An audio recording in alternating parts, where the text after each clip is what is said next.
Ba't ka dun?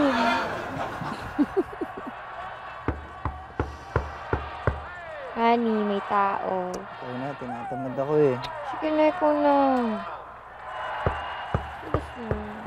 Baka ng oras na. Please. Mario! Ano ba? Kailangan na ba? Huminto yung sasakyan ko eh. Baka pwedeng magpatulak. Boss, baka pwede doon na lang kayo sa kabilang bahay magtanong kasi gabi na eh, tsaka baka walang tao dito, ako lang lalaki. Baka pwede doon na lang sa kabila, ha? Ito kasing bahay niyo pinakamalapit eh. Baka pwedeng kayo na lang. Boss, kasi sabi ko nga sa inyo, ako lang lalaki dito, hindi ko po pwede iwan yung asawa ko dito, kaya doon na lang sa kabilang bahay, ha? Pasensya na, pasensya na.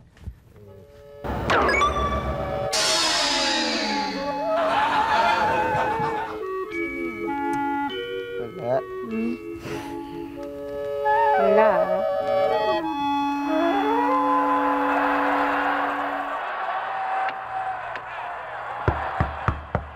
Tao po. Oh! Tao po. Yung wallet ko nahulog. Tao po. Ano naman ba, boss? Ano bang problema? Wala akong sumasagot sa kapitbahay niyo. Baka tutulog na eh. Boss, doon na lang kayo mangulit. Magigising din naman yun. O kaya doon sa kabilang bahay na tinuro ko sa inyo. Boss, sabi na nga, hindi ko nga po pwedeng iwan yung asawa ko eh. Naintindihan nyo? Sa ibang bahay na lang. Ha? Sana naintindihan nyo, ha?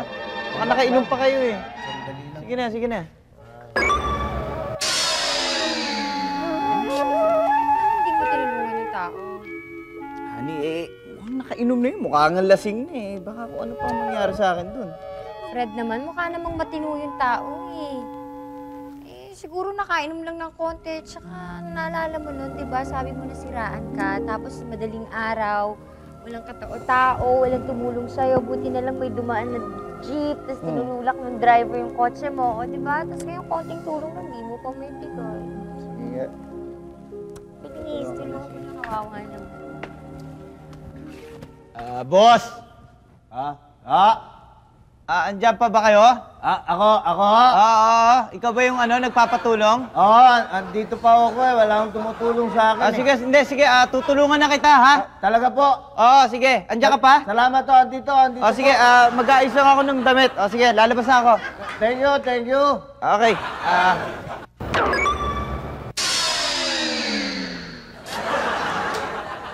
Huminto po kasi itong sasakyan ko. Baka pwedeng pakitulak.